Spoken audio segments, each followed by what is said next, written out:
Welcome back, folks, to another episode of Firewood Doctor. I am prepping this saw for a demo for a cold start for someone that is looking to buy it.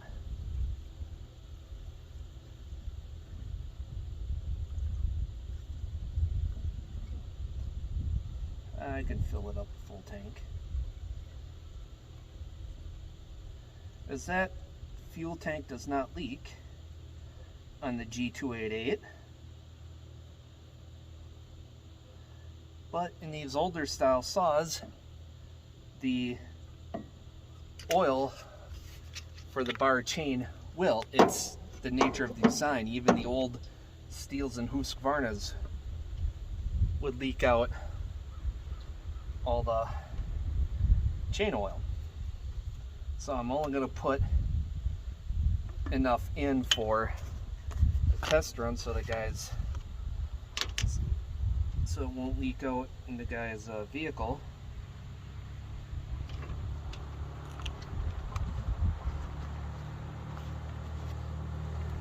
Alright, this is going to be a quick one. So he just had sturgeon spearing around here, so I'm like, as thin as the ice was around here, you wouldn't need a very big saw. You could have got by with a 20-inch saw easily. Cut your hole in the ice.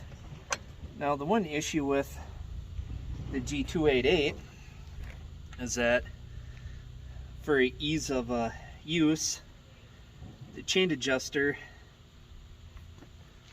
is hidden on the front somewhere. Now where did it? Where are you? Hidden in here somewhere. There it is.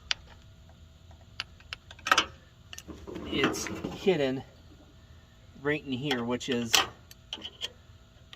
a pain if you don't have the right tool, as in this case you need a proper screwdriver, and these scrunches don't exactly do the trick. You have to go in, turn a partial turn, and then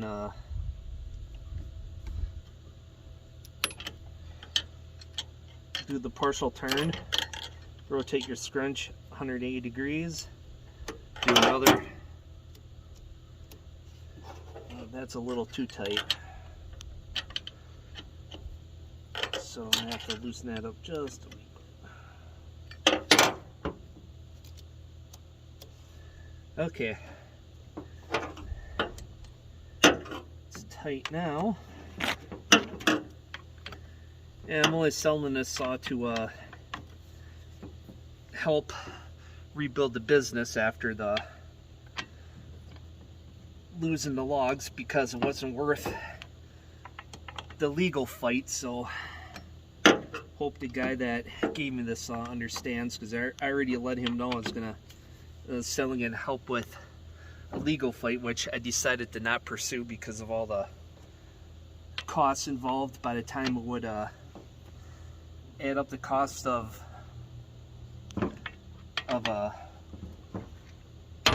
time off work, so that would be 2 days, court costs, equipment costs to clear the path for the log trucks, and the log trucks themselves, it would have been almost as much as replacing the logs altogether. So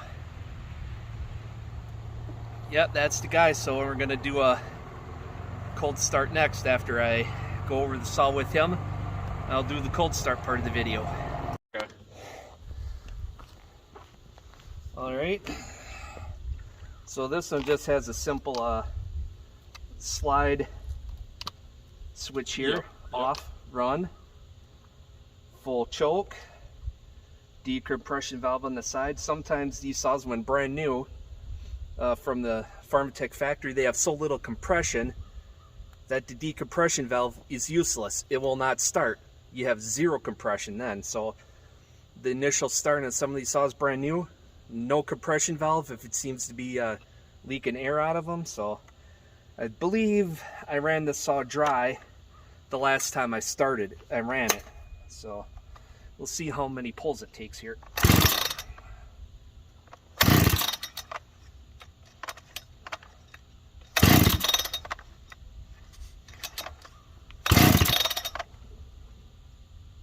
Yeah, it's set to run.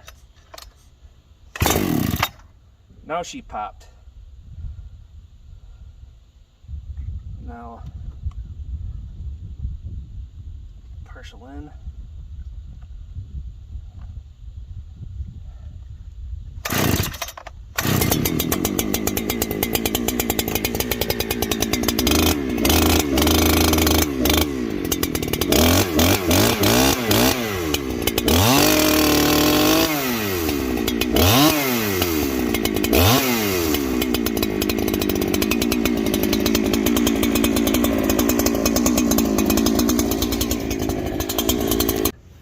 Well, the guy liked the saw.